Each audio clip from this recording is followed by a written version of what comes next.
Hello, तो नमस्कार। मैं विक्की सर। आज विद्युत धारा के अगले टॉपिक पे हम डिस्कस करने जा रहे हैं, जिसमें हम लोग अगला टॉपिक जो डिस्कस करेंगे वो होगा विद्युत सेल, विद्युत वाहक बल, टर्मिनल वोल्टता, आंतरिक प्रतिरोध, है ना, और उस परिपथ में प्रवाहित होने वाली धारा का मान। तो आज हमारा जो टॉपिक है बहुत छोटा छोटा टॉपिक है। इन छोटे छोटे टॉपिकों पर हम आज डिस्कस करने वाले हैं। कोई दिक्कत? तो आज हम शुरुआत करते हैं विद्युत सेल से, है ना।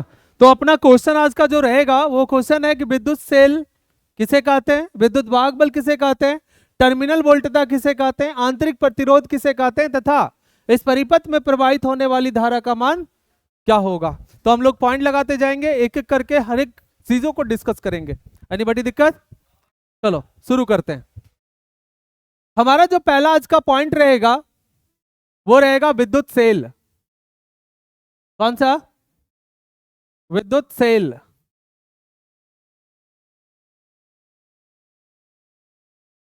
तो हम विद्युत सेल किसको कह सकते हैं, राइट? तो हम कह सकते हैं कि वैसा युक्ति, कम ऑन ध्यान से देखा जाए, वैसा युक्ति जो किसी परिपथ में, जो किसी परिपथ में, किसमें? परिपथ में किन्हीं दो बिंदुओं के मध्य, किन्हीं दो बिंदुओं के मध्य, बिंदुओं के मध्य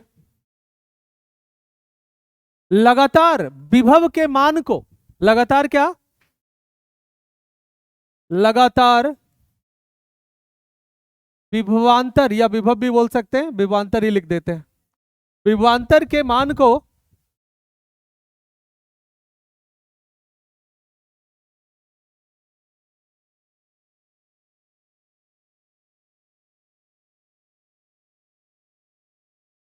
विभवांतर के मान को बनाए रखती है, बनाए रखती है।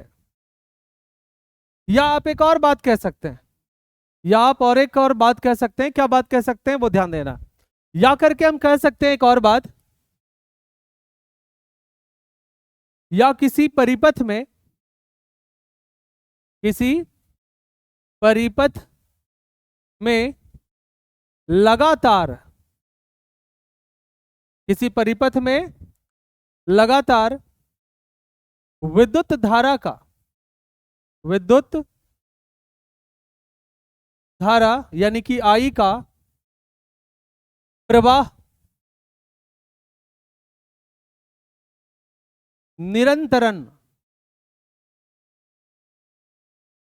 करते रहती है, करते रहती है,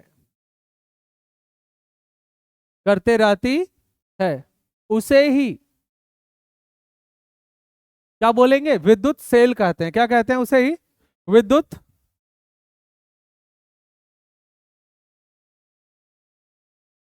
विद्युत सेल कहते हैं। इन विद्युत सेल के बारे में हम लोग केमिस्ट्री में पढ़ते हैं। कहाँ पढ़ते हैं? केमिस्ट्री में। तो हमारा जो टॉपिक है आज फिजिक्स का है ना। तो हम लोग सिर्फ विद्युत सेल को देख पा रहे हैं। विद्युत सेल के प्रकार को हम आपको दिखा देंगे, लेकिन इसके पूरे डिप्ली में हम लोग अभी नहीं जाएंगे, ठीक है। आप केमिस्ट्री में इस चीज को देख पाएंगे। हम यहाँ पे कह सकते हैं कि यह मुख्यतः दो प्रकार के होते हैं। कितने प्रकार के? दो प्रकार के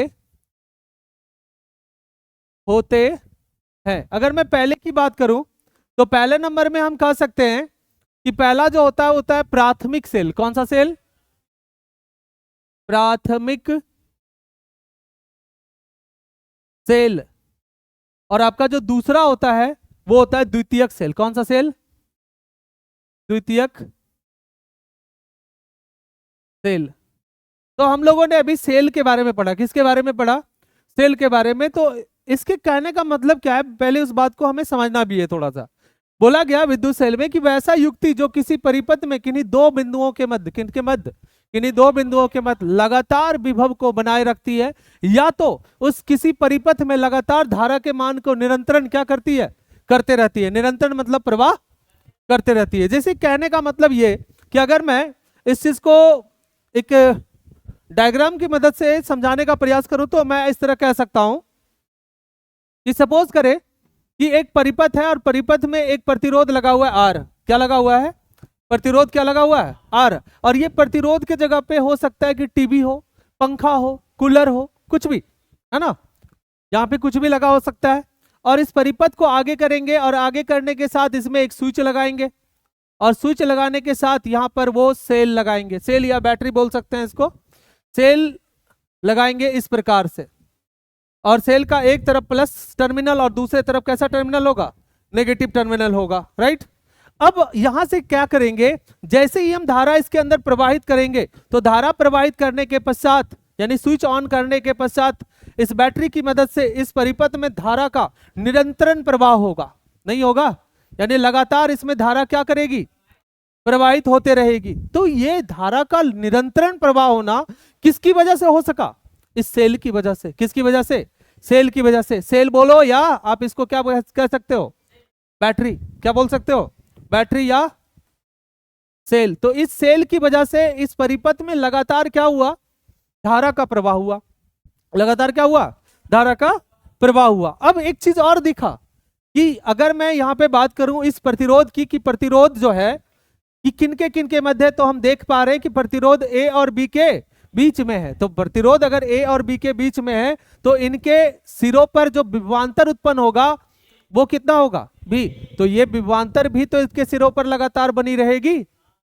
अब देख पा रहे हैं इसको, विभवांतर भी इसके सिरों पर क्या रहेगी, लगातार बनी रहेगी। तो ये लगातार विभवांतर का बनना इनके सिरों पर वो किसकी वजह से हो सका, सेल की वजह से। यानी हम कह सकते हैं फाइनली कि सेल एक ऐसी युक्ति है जिसकी वजह से हम किसी भी परिपथ में लगातार धारा के प्रवाह को कर सकते हैं, या तो दो बिंदुओं के मध्य हम विभवांतर को लगातार बनाए रख पाते हैं। अगर सेल ना होता तो हम परिपथ में धारा का प्रवाह ना कर पाते और ना ही हम किन्हीं दो बिंदुओं के मध्य विभवांतर नियत रख पाते, एक जैसा रख पाते।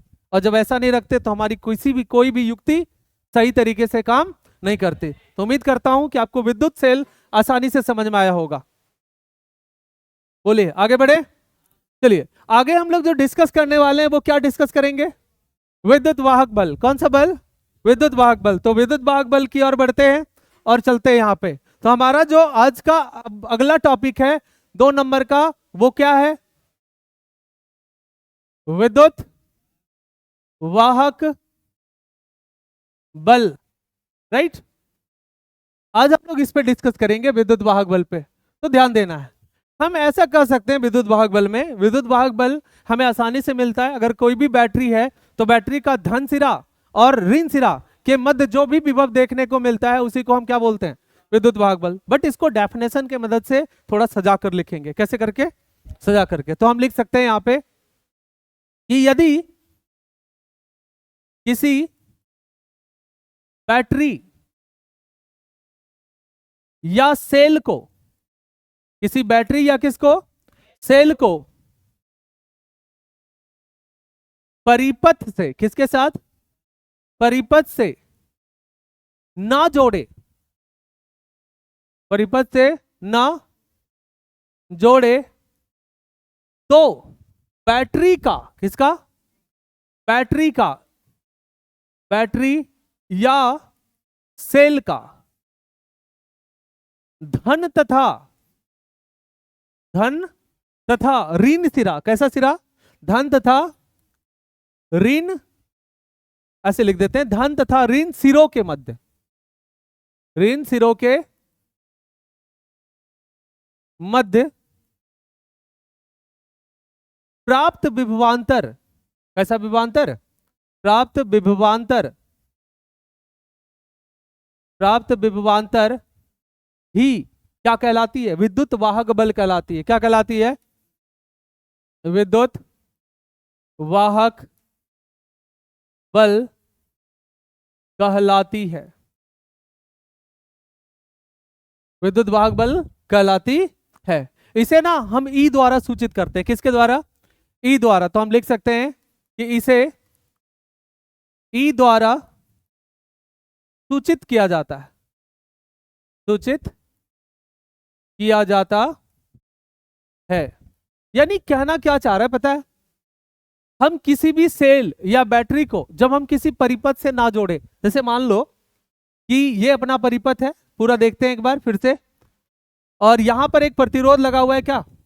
Capital R. कौन सा आर? Capital R. और इसमें एक स्विच लगा देते हैं, और स्विच के साथ क्या करते हैं? बैटरी भी नहीं जोड़ते हैं, बैटरी को हम नीचे ले लेते हैं। आप इस प्रकार का भी बैटरी देखे होंगे अपने घर में, जिसका एक टर्मिनल प्लस और दूसरा टर्मिनल माइनस होता है। तो हमने यहाँ पे अभी फिलहाल क्या करा है? इस बैटरी का कनेक्शन इस परिपथ से नहीं करा है, इस बैटरी का कनेक्शन इस परिपथ से नहीं किया है। तो अगर हम बैटरी को नहीं जोड़ते, ये बैटरी जो है, मान लो सपोज करो कि 12 वोल्ट की बैटरी है। कितने वोल्ट की? 12 वोल्ट की बैटरी है। अगर हम इसके मध्य, ये टर्मिनल और इस टर्मिनल के मध्य अगर हम चेक करें तो हमें यहाँ पे विभवांतर क्या देखने को मिलेगा? भी देखने को मिलेगा। कब? जब हम इसको परिपथ में नहीं जोड़ेंगे तब।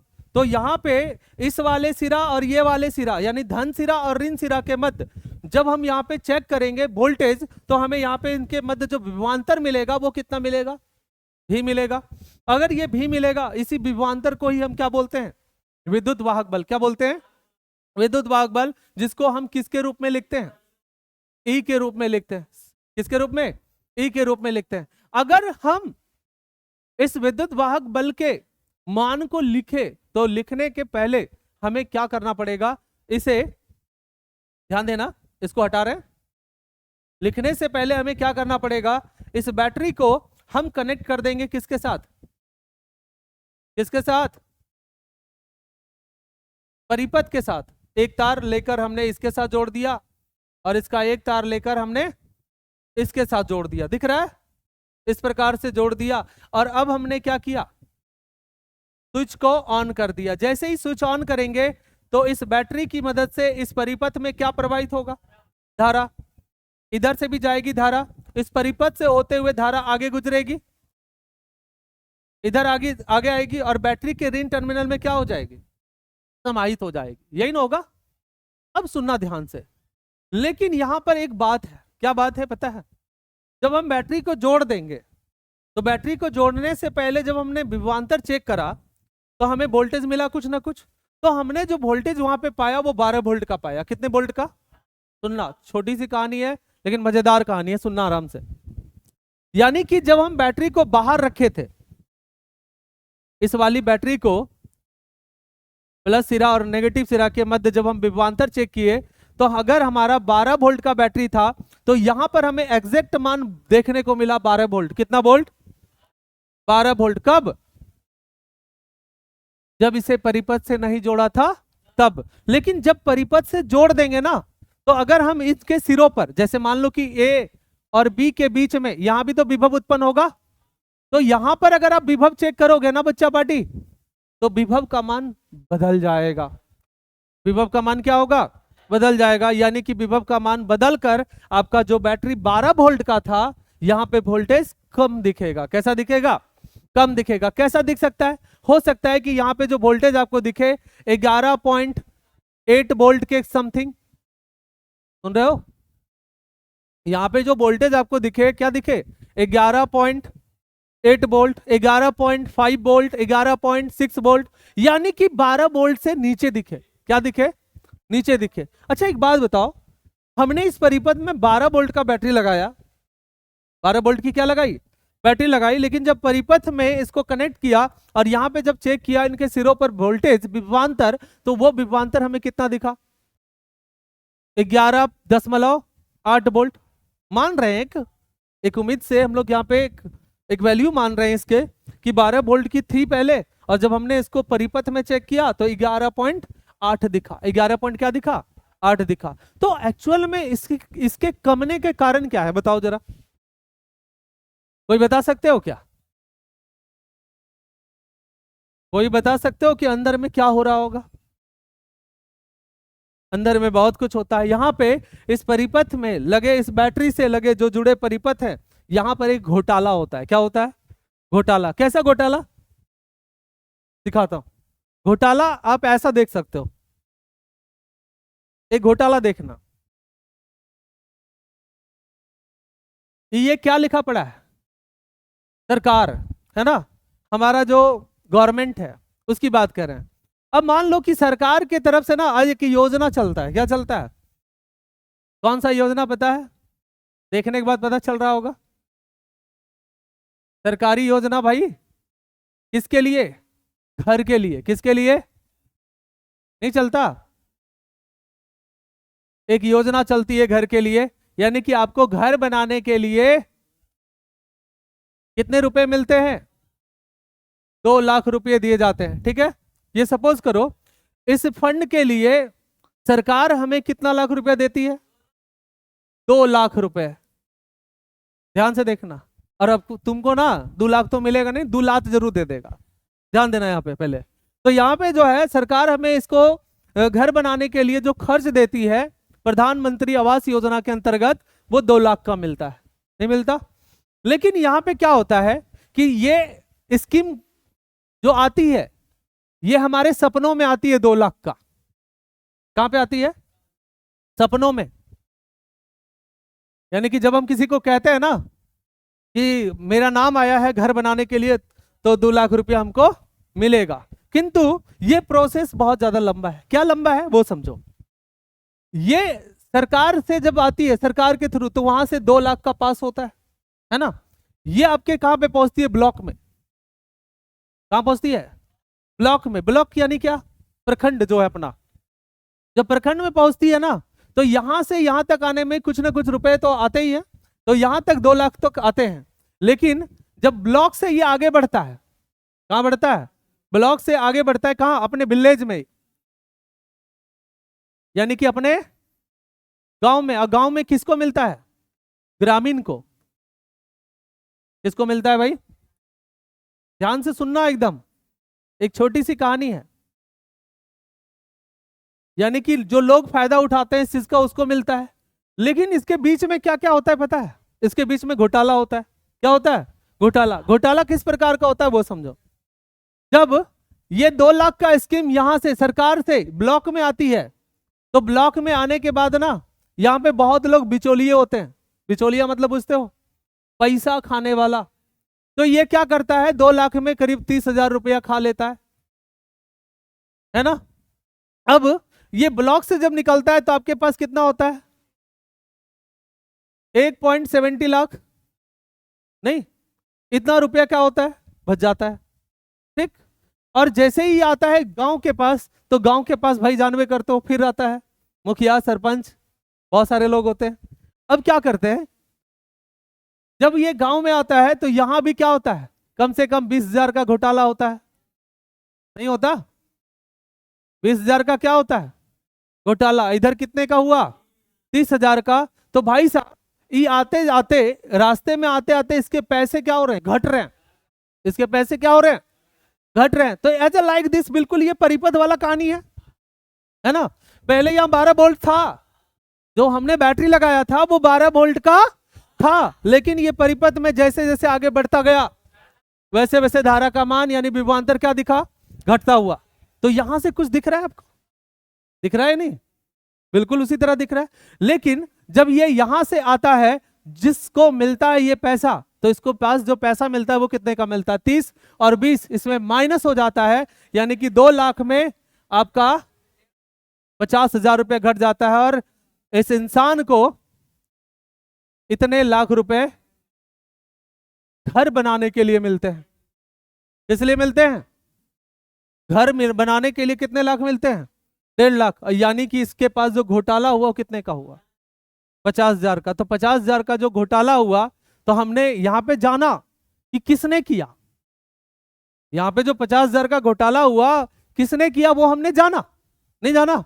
लेकिन अभी यहां पे एक चीज कंफर्म नहीं हो पा रहा है कि यहां पर जो 0.2 वोल्ट का विभवांतर का घोटाला हो रहा है वो कहां से हो रहा है। तो यहां भी बिचौलिया लगा हुआ है। जैसे यहां पे बिचौलिया था ना, बिचौलिया। बिचौलिया ब्लॉक में भी था, बिचौलिया अपने गांव में भी था, तब जाकर यहाँ पे मिला। समझ रहे हो? भावनाओं को समझो, बातों में क्या रखा है, तो बात पकड़ना है। तो हमने ये कहा कि यहां भी बिचौलिया था और यहां भी बिचौलिया था और यहां भी बिचौलिया है, सॉरी इधर यहां भी बिचौलिया है, नहीं है? अब जब यहां बिचौलिया है तो यहां पे बिचौलिया है कौन? वहां तो तुमने जाना कि कौन कौन बिचौलिया हो सकता है, जाना ना? यहां पे कौन हो सकता है? यहां तो ऑलरेडी पहले से बाहर एक प्रतिरोध है ना? यहाँ पे ऑलरेडी बाहर में एक प्रतिरोध है, तो यहाँ पे एक और बिचौलिया होता है जो कि बैटरी के अंदर होता है। कहाँ होता है? बैटरी के अंदर, क्योंकि जो भी बैटरी या सेल बनाई जाती है, सुनना आराम से, जो भी बैटरी या सेल बनाई जाती है तो इस बैटरी के अंदर, ध्यान देना, थोड़ा सा फोकस करना है, इस बैटरी के अंदर इसके प्लेट डले होते हैं। क्या डले होते हैं? इस प्रकार से इसमें क्या होते हैं? प्लेट होते हैं बैटरी के अंदर। किसके क्या होते हैं? प्लेट। और प्लेट के अंदर जो है ना, क्या होते हैं? इसमें लिक्विड भरा होता है जिसको बोलते हैं वैद्युत अपघटय। यहां पे जो घोल होता है एसिड के रूप में, उसको क्या बोलते हैं? वैद्युत अपघटय। क्या बोलते हैं? वैद्युत अपघटय घोल। कौन सा घोल, कौन सा लिक्विड? वैद्युत अपघटय घोल। और यही वैद्युत अपघटय घोल के कारण जो आपका वोल्टेज यहाँ पे कम रहा है, यानी कि विभवांतर जो कम रहा है, यहीं पे कारण होता है। यानी कि यहां पर एक आंतरिक प्रतिरोध होता है। क्या होता है? कैसा प्रतिरोध? आंतरिक प्रतिरोध होता है, जो कि हम इसे देख नहीं पाते। और यहाँ पे जो आंतरिक प्रतिरोध होता है, हम उसे क्या चीज से सूचित करते हैं? छोटी आर से। कोई दिक्कत? और इसी आंतरिक प्रतिरोध की वजह से जब हम इसको परिपथ में जोड़ देते हैं तो हमारे परिपथ के सिरों पर जो विभवांतर देखने को मिलता है, वो विभवांतर कम मिलता है। कैसा मिलता है? कम देखने को मिलता है। उम्मीद करूं बात समझ में आई। कैसा देखने को मिलता है? कम देखने को मिल जाता है। अगर मैं यहां से विद्युत वाहक बल के मान को लिखूं तो मैं यहां से लिख सकता हूं, ध्यान देना, हम क्या कर सकते हैं, गौर करना। लिखेंगे कि जहां विद्युत वाहक बल, ध्यान दो, बल का मान होगा, विद्युत वाहक बल का क्या होगा? मान होगा। विजिबल है? जी हाँ विजिबल है। विद्युत वाहक बल का क्या होगा? मान होगा। अगर मैं विद्युत वाहक बल को क्या बोला था? ई। क्या बोला था?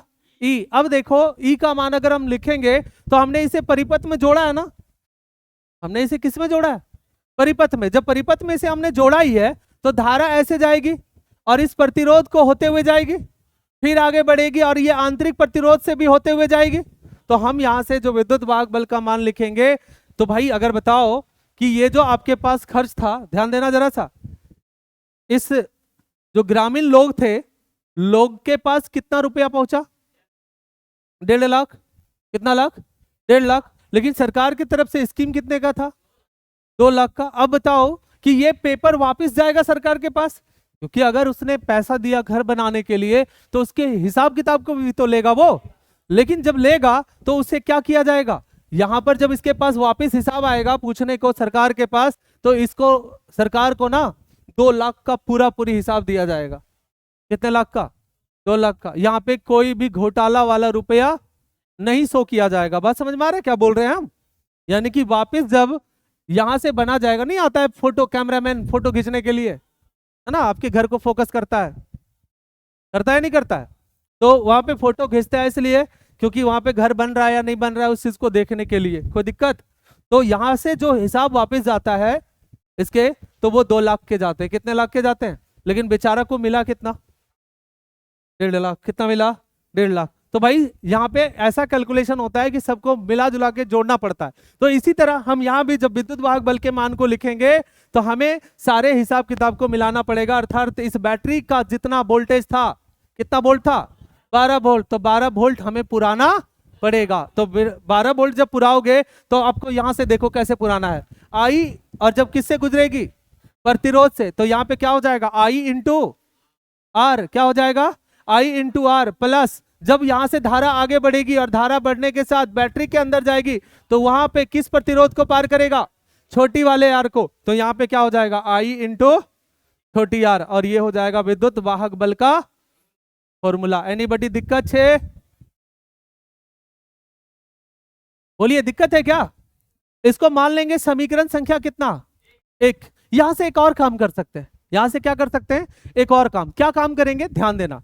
यहां पे हम लिख सकते हैं, हमने पढ़ा है ओम के नियम में कि जहां हम जानते हैं कि भी बराबर होता है किसके, आई आर के, 10th क्लास में भी पढ़े थे और हमने पिछले क्लास में भी आपको इस चीज को पढ़ाया था। चलो, अगर हम भी बराबर आई आर लिख दे तो मैं इस आई और कैपिटल आर के जगह क्या लिख सकता हूं, भी, कमान लिखिए। तो आपके पास ई का एक और फॉर्मूला आएगा, ई बराबर, इसको मैं क्या लिख दूंगा, भी, आप प्लस क्या, आई इंटू आर, और ये हो जाएगा एक और फॉर्मूला, इसको समीकरण क्या कहेंगे, 2। याद रहेगा, हाँ सर, वेरी गुड। बोलो, उम्मीद करता हूं कि विद्युत वाहक बल आपको समझ में आया होगा। बोलिए, आया, क्लियर है। आज हम लोग कितने टॉपिक पे अभी डिस्कशन कर चुके हैं, 2 टॉपिक पे हम लोग डिस्कशन कर चुके हैं। अब आएंगे हम तीसरे टॉपिक पे, किस पे, तीसरे टॉपिक पे ध्यान देना है जरा। तीसरा टॉपिक जो हमारा होगा वो कौन सा होगा, अब देख सकते हैं कौन सा होगा, टर्मिनल वोल्टता। कौन सी वोल्टता, टर्मिनल वोल्टता। तो आते हैं हम लोग अगले टॉपिक पे और बात करते हैं टर्मिनल वोल्टता पे। चलिए गौर करना है, हमारा जो अब टॉपिक है तीसरा नंबर,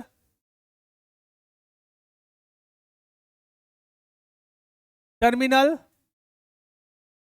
वोल्टता। ध्यान देना है जरा, सीखना है तो ध्यान देना, और नहीं सीखना है तो कोई बात ही नहीं, ठीक है। गौर करें, शुरू करें। चलिए, टर्मिनल वोल्टता हम कहेंगे किसको, लिखेंगे परिपथ में लगे, परिपथ में लगे बाह्य प्रतिरोध। कैसा प्रतिरोध, बाह्य प्रतिरोध। बाह्य प्रतिरोध मतलब बाहरी प्रतिरोध, बाह्य प्रतिरोध मीन्स बाहर, बाहर वाला प्रतिरोध। तो बाहरी प्रतिरोध कौन होता है, कैपिटल आर, क्योंकि अंदर वाला तो आंतरिक होता है, अंदर वाला कौन होता है, आंतरिक होता है, और बाहरी किसको बोलेंगे, कैपिटल आर को। तो हमने लिखा कि परिपथ में लगे बाह्य प्रतिरोध को ही, या तो बाह्य प्रतिरोध के सिरों पर, बाह्य प्रतिरोध के सिरों पर, किस पर, सिरों पर प्राप्त विभवांतर। कैसा विभवांतर, प्राप्त विभवांतर, विभवांतर ही, प्राप्त विभवांतर ही क्या कहलाएगी, टर्मिनल वोल्टता। टर्मिनल वोल्टता कहलाती है, क्या करती है, कहलाती है। अगर मैं बात करूं आगे कि इसे क्या चीज से सूचित करते हैं, तो हम कह सकते हैं कि इसे भी द्वारा सूचित किया जाता है। किसके द्वारा, इसे भी द्वारा सूचित किया जाता है। कोई दिक्कत है तो बोलना है, मतलब समझ में आया क्या, नहीं समझ में, कमन देख लेते हैं समझ के कहना क्या चाहता है। यहां पे बैटरी लगी थी, बोलो हाँ, नहीं बोलता है। यहां पे एक बाह्य प्रतिरोध आर लगा हुआ था और यहां पर एक स्विच था। जैसे ही हम इस स्विच को ऑन करेंगे तो इससे क्या प्रवाहित होगी, धारा प्रवाहित होगी, और जैसे ही धारा इस प्रतिरोध से होकर गुजरेगी तो इनके सिरों पर क्या उत्पन्न होगा, विभवांतर। और ये प्रतिरोध किसके किसके बीच लगा हुआ है, ए और बी के बीच लगा हुआ है। किसके बीच, ए और बी के बीच लगा हुआ है। अगर ए और बी के बीच ये प्रतिरोध लगा हुआ है तो अपना काम बन गया। देखो ए और बी के बीच जैसे ही हमने धारा का प्रवाह किया तो इनके सिरों पर क्या उत्पन्न हुआ, विभवांतर भी, और इसी विभवांतर भी को हम क्या कहेंगे, टर्मिनल वोल्टता, और इसे क्या चीज से सूचित करेंगे, भी से ही। अगर आप यहां पे लिखना चाहो कि जहां टर्मिनल वोल्टता का मान होगा, किसका, वोल्टता का मान होगा, किसका मान होगा, टर्मिनल वोल्टता का, तो हम लिखेंगे समीकरण 2 से, किससे, समीकरण 2 से। समीकरण 2 याद है पीछे वाला, क्या नहीं याद है तो देख लो। समीकरण 2 अपना क्या है, समीकरण 2 अपना है ई बराबर भी प्लस आई इंटू छोटी आर, आई इंटू छोटी आर। तुम डेली सोती है, गलत बात है। तो हम यहां पे क्या लिख सकते हैं, देखो तो ई बराबर भी माइनस प्लस प्लस आई इंटू छोटी आर। हमें निकालना किसका मान है, भी का, किसका मान निकालना है, भी का। तो हम यहां से भी का मान क्या लिख सकते हैं, भी बराबर ई को यहीं रहने दो, इसको भेज दो उस पार। जब उस पार इसको भेज देंगे तब क्या होगा, E minus I into are, और ये हो जाएगा टर्मिनल वोल्टता का फॉर्मूला। उम्मीद करता हूं कि बात समझ में आई होगी। क्या कोई दिक्कत है, पक्का कोई दिक्कत है, राइट, आगे बढ़े फिर। चलिए अब हमारा जो अगला टॉपिक होगा वो होगा आंतरिक प्रतिरोध। कौन सा प्रतिरोध, आंतरिक प्रतिरोध। और 2 टॉपिक और अपने पास बचे हुए हैं, ठीक है। तो शुरुआत करते हैं हम लोग किस पे, आंतरिक प्रतिरोध पे, यानी कि हमारा ये तीसरा पॉइंट था, और अब ये हमारा कौन सा पॉइंट होगा, चौथा। तो हम यहां पे लिखेंगे आंतरिक प्रतिरोध। गौर करना है, आंतरिक प्रतिरोध में हम क्या डेफिनेशन कर सकते हैं, पहले डेफिनेशन करते हैं, फिर इस बात को हम लोग समझते हैं, फिर बात को क्या करते हैं, समझते हैं। तो गौर करना है आराम से, तो ध्यान देना। लिखेंगे सेल या बैटरी के अंदर, सेल या बैटरी के अंदर, बैटरी के अंदर वैद्युत अपघटय, कौन सा, वैद्युत अपघटय के द्वारा, वैद्युत अपघटय के द्वारा विद्युत धारा को, किसको, या तो आप ऐसे भी लिख सकते हो, सेल या बैटरी के अंदर विद्युत अपघटय के कारण, अपघटय के घोल भी लिख देते हैं साथ में, ऐसा लिखते हैं, सेल या बैटरी के अंदर वैद्युत अपघटय घोल के कारण, के कारण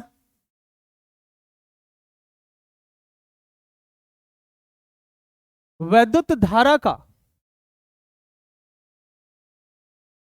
वैद्युत धारा का अवरोध होता है। क्या होता है, अवरोध मीन्स रुकावट, यानी विद्युत धारा का जो रुकावट करता है, विद्युत धारा का अवरोध या रुकावट भी लिख सकते हैं, रुकावट करता है, करता है, इसे ही, इसे ही क्या बोलेंगे, आंतरिक, आंतरिक प्रतिरोध, आंतरिक प्रतिरोध कहते हैं, आंतरिक प्रतिरोध कहते हैं। इसे क्या चीज से सूचित करेंगे बच्चा पाठे, छोटी आर से, किससे, छोटी आर से। एक खुशी बात क्या कर रही है, इसे छोटी आर द्वारा सूचित किया जाता, किससे सूचित किया जाता है, छोटी आर से। जहां करके हम छोटी आर का फॉर्मूला बना सकते हैं, जहां समीकरण 2 से, समीकरण किससे, 2 से आपको अभी तुरंत याद होगा, समीकरण 2 आपका था E बराबर V माइनस आई इंटू प्लस आर ई बराबर V प्लस आई इंटू छोटी आर। मुझे किसका मान निकालना है बच्चा पार्टी? छोटी आर का। तो हम यहां से छोटी आर का मान जब निकालेंगे तो पहले आप V को इधर भेज लो। तो आप V को जब इधर भेजोगे तो क्या हो जाएगा? E माइनस का V बराबर हो जाएगा आई इंटू आर। अब देखो मुझे आर का मान चाहिए। किसका मान चाहिए? आर का। तो आप आर को वहीं रहने दो और आई गुना में तो ई बटे में चला जाएगा। तो ये क्या हो जाएगा? E माइनस भी बटा आई। समझ रहे हो मेरे भाई? और ये बन जाएगा आपका आंतरिक प्रतिरोध का फॉर्मूला। कोई दिक्कत? उम्मीद करता हूं समझ में आया होगा। बोलिए, देख सकते हैं आप आराम से, आसानी से। क्लियर है बात? क्लियर है बात? अब हम आएंगे अगले टॉपिक पे, यानी कि अगला इसी में टॉपिक है। हमें ये निकालना है कि ये वाला जो परिपथ है, ध्यान देना, ये वाला जो परिपथ है, इस परिपथ में ये जो धारा प्रवाहित हो रही है आई, इस परिपथ में जो धारा प्रवाहित हो रही है क्या? आई। इस आई का मान कितना है मेरे भाई? यही ना निकालना है। तो अब हमें निकालना है परिपथ में प्रवाहित होने वाली धारा का मान। तो लिखेंगे हम यहां पे, गौर करो, यहां पे हम लिखेंगे तो अब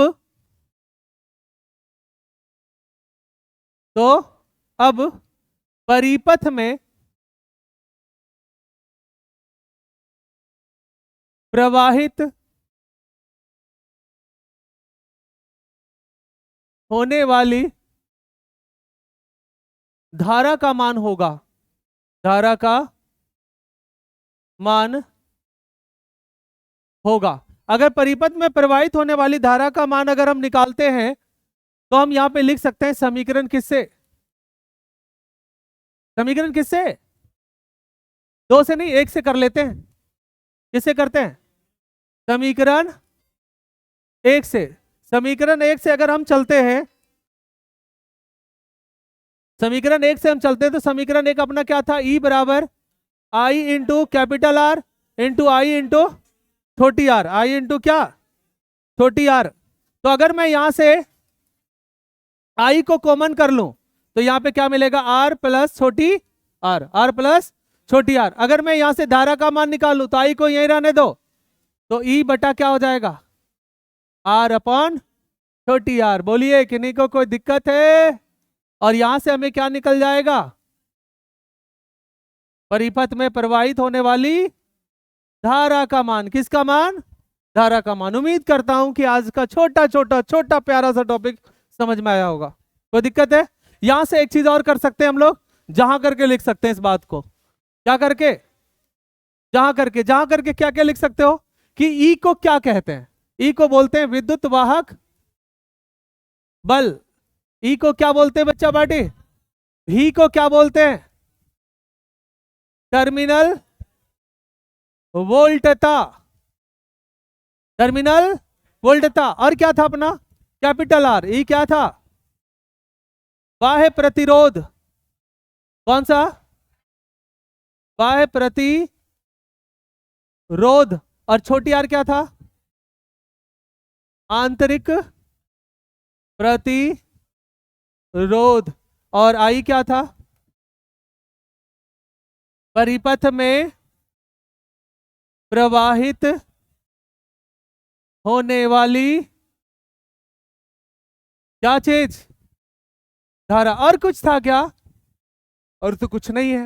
उम्मीद करता हूं कि आप देख सकते हैं आसानी से। अगर आपसे कोई भी पूछता है कि परिपथ में प्रवाहित होने वाली धारा क्या है तो आप आराम से बोल सकते हो कि आई बराबर ई अपॉन कैपिटल आर इंटू छोटी आर। तो उम्मीद करता हूं कि आज का जो छोटा छोटा जो भी टॉपिक चला है आपको आसानी से समझ में आया होगा। आज के लिए बस इतना ही। मिलेंगे अगले क्लास में। आज के लिए बस इतना ही। धन्यवाद।